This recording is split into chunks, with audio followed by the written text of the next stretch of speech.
Hii ni sehemu ya pili ya movie hii inayoitwa Rules of the Heart, na tunaendelea pale tulipoishia. Mwamba sikamkuta house girl wake kalala kwenye kochi lake, tena vyombo vichafu kaweka juu ya meza. Sobe! Boss!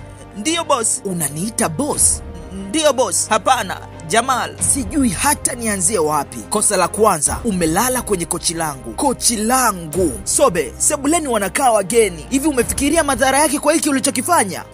Samahani Jamal, sikudhamiria kufanya hivi. Kosa la pili, unakula sebuleni kwangu. Sobe, tuna sehemu ya kulia chakula. Sehemu yote hiyo ya kulia chakula umeona haitoshi, na kuamua kuja kukaa kwenye kochi langu na kuanza kula kisha kuangalia TV. Lakini Jamal, ulisema utachelewa kurudi nyumbani. Sasa naona umewahi Kosa la tatu, umeshika remote yangu tena ukiwa na uchafu wako mikononi. Unajua ni bakteria wangapi wameingia kwenye remote yangu? Mimi sikujua kama utakuja sasa hivi Jamal, ndo nikaamua kupumzika kidogo. Kupumzika? Ndiyo. Yaani unapumzika kwenye nyumba yangu? Hii ni nyumba yangu. Jamal akapanda ghorofani akiwa na hasira. Sobe alichokifanya, alisubiri kwanza bosi wake apoe, kisha akaenda kumwomba msamaha. Jamal alimuelewa Sobe na alimsamehe. Leo ni siku nyingine na Jamal kaingia jikoni kunawa mikono. Sobe, niletee juisi yangu. Mungu wangu. Kuna kitu gani Jamal? Ndiyo, kuna kitu kwenye nywele zako. Nywele zangu? Sobe ndo anakumbuka kuwa hajavaa kofia ya kazi. Nywele zako ziko wazi. Ndiyo Jamal, nilijihisi joto kichwani ndo nikaivua, ila nitaivaa baadaye. Kwa nini useme utaivaa baadaye? Hapana, ni dakika chache tu kisha nitaivaa. Kwa nini usiivae muda huu? Upo unaniandalia juisi yangu na nywele zako ziko wazi kama hivyo. Kwa bahati mbaya nywele zako zikiingia kwenye juisi yangu utajua. Jamal, sijashika nywele zangu tangu nimeivua kofia, lakini nakuahidi nitavaa. Usirudie tena kufanya hivyo. Imwage hiyo juisi kisha uniandalie nyingine.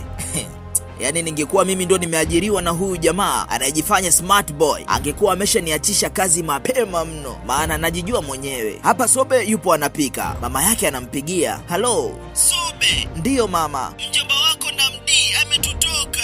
Yesu wangu, kitu gani kinaendelea? Mama, nitakupigia baadaye kidogo. Kuna kitu umevunja? Mjomba wangu amefariki. Oh, kumbe ni kifo. Nini? Kitu gani kimemuua mjomba wako? Kifua kikuu, kimemsumbua kwa mwezi sasa. Ni afueni kwa sababu ugonjwa huo katika hatua za mwisho una kiwango cha chini sana cha kupona. Hivyo ni bora amekufa kuliko familia yenu kupoteza pesa nyingi na mwishowe kupata matokeo yale yale. Wewe ndo unathubutu kuniambia hivyo? Ndiyo, kwa sababu unakwambia ukweli. Kifo wakati mwingine ndicho matokeo pekee ya maana, kinaondoa mateso kwake. Sawa, hayo tu yaache kwanza. Ukimaliza kuomboleza, kagua vyakula vilivyopo jikoni. Nahitaji kujua ni vitu gani vinahitajika kujazwa tena. Sawa? Sawa Jamal. Binadamu asiye na moyo. Sobe anajisemea kimoyomoyo tu. Wow, asante sana boss. Nimeona umenitumia mshahara wangu. Asante boss. Kabla ya yote, sio boss, ni Jamal. Haitakiwi kuchukua muda kujua hilo. Oh, najua hilo Jamal. Ni kwa sababu ya furaha tu nimekufuata nikwambie asante. Mungu akubariki. Kitu cha pili, sihitaji unishukuru. Kwa nini hutaki nikushukuru? Sipendi tu. Hiyo pesa ni malipo ya kazi unayofanya hapa, na ninakulipa kwa sababu unafanya kazi hapa. Umeelewa? Ndiyo, nimeelewa. Sobe akaenda zake kuendelea na kazi. Samahani kidogo, kama unahitaji unapata movie hizi kwa wakati, na kuomba uchukue hii namba yangu ya WhatsApp kwa ajili ya kujiunga kwenye group langu la movie kali za nje ambazo nakuletea kwa lugha yetu adhimu ya Kiswahili. Namba kwa ajili ya kujiunga na group langu la WhatsApp ni 0750610293. Sasa tuendelee. Hapa Sobe kamletea Jamal kahawa. Wakati anarudi jikoni, akaanza kujihisi vibaya na kupelekea kudondoka chini. Jamal akawahi kumwangalia, akapiga simu kuita gari la wagonjwa na kumpeleka hospitali faster. Habari za mchana, kitu gani kimeonekana kwenye vipimo? Vipimo vya damu na uchunguzi wa picha vimerudi asubuhi ya leo, na ninaogopa kusema hivi ila itabidi tu niseme. Sobe, matokeo yameonyesha kwamba una saratani ya ovary. Najua ni jambo gumu kusikia, saratani imeenea zaidi ya ovary, na katika hatua hii upasuaji hauwezi tena kufanyika. Tunaweza kukupa matibabu ya kupunguza maumivu na dalili, yani palliative care, lakini kutokana na hali ilivyoendelea inaonekana una miezi michache tu ya kuishi. Tutafanya kila tuwezalo kuhakikisha unakuwa na faraja. Pole sana Sobe, najua ni ngumu kukubaliana na hali, lakini tutakupatia mshauri atakayekusaidia kupitia hatua hizi zote. Napaswa sasa kuondoka kidogo, maana kuna wagonjwa wengine ninawahudumia. Baada ya hayo majibu, Jamali akamchukua Sobe na kurudi naye nyumbani. Wakati wapo kwenye gari sasa, Jamali anamwambia Sobe, familia yako iko wapi? Ipo kijijini. Nafikiria ungewapigia simu kuwajulisha kinachoendelea. Siwezi, sio sasa hivi. Kwa nini siwe sasa? Baba yangu alipata ugonjwa wa kiharusi mwaka uliopita. Mdogo wangu wa kike anaumwa athma. Nilikuja mjini kwa ajili ya kutafuta kazi ili niweze kuwahudumia. Unajua na maanisha nini? Naona naenda kuwa mzigo kwao sasa. Kwa nini nirudi kwao? Uko sahihi. Kuwaambia sasa kungefanya mambo kuwa mabaya zaidi.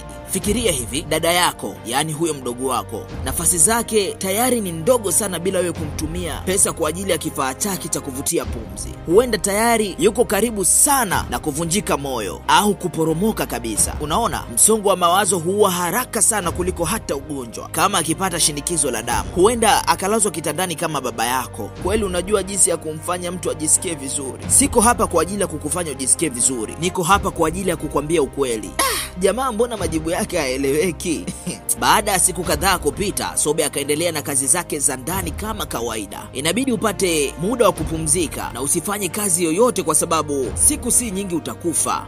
Huyu jamaa vipi? Unakadiria maisha ya mtu. Najua naelekea kufa, lakini haimaanishi nitakuwa dhaifu kwa sasa. Kwa hiyo nakuomba niendelee na kazi zangu kama kawaida. Jamal akasema sawa. Sobe anajitahidi kujikaza kwa kupuuzia ugonjwa anaoumwa, lakini anashindwa. Muda mwingine anakaa chumbani akiwa analia tu. Jamal anamfuata kumbembeleza na kumtia moyo. Na hapa kwa mara ya kwanza Jamal anamkubalia Sobe wakae wote kwenye kochi lake ili waangalie movie za Clever kwa pamoja. Niye Jamal anataka mfariji Sobe tu. Sasa hapa Sobe yupo anatengeneza juice. Sobe, ndiyo Jamal, nimekuwa nikifanya mahesabu kuhusu ugonjwa unaomsumbua mdogo wako wa kike. Kufikia miezi 6 ijayo, nina hakika hali yake au afya yake itakuwa imebadilika kwa kiasi kikubwa. Sawa, niambie. Dozi ya kwanza inagharimu naira 11,890 na Seretide Discuss ni takriban naira 21,900. Kama atatumia moja kila mwezi, hiyo ni miezi 12 kwa mwaka na itakuwa takriban naira 142,000 kwa mwaka. Kwa hiyo katika kipindi cha miaka 10, hiyo itakuwa ni naira milioni 1.4 na hii ni cheki ya naira milioni 1.4. Sobe anabaki kushangaa tu, maana yake haamini. Umenipa mimi? Ndiyo, nimekupa. Jamal, hata ni ukusanye mshahara wangu siwezi kukulipa hii fedha. Najua huwezi kunilipa kwa sababu unaelekea kufa. Yaani jamaa bado anaendelea kukadiria kifo cha mtu. Aise, ila Sobe inabidi amshukuru tu. Sobe akamshukuru Jamal kwa furaha mno. Huu ni mwisho wa sehemu ya pili ya movie hii inayoitwa Rule of the Heart. Tukutane sehemu ya 3. Kitu cha msingi na kuomba unisaidie kusubscribe channel hii kwa kubonyeza hiyo alama ya kengele. Pia namba ya group langu la WhatsApp kwa ajili ya kupata movie kali nitakazokuletea kwa lugha yetu adhimu ya Kiswahili ni 0750610293. Nitumie ujumbe WhatsApp kwa neno niunge, kisha nitakuunga kwenye group langu la movie. Kama kuna movie yoyote unapenda niitafsiri, utanitumia huko. Naitwa Clever na hii ni Clever TV.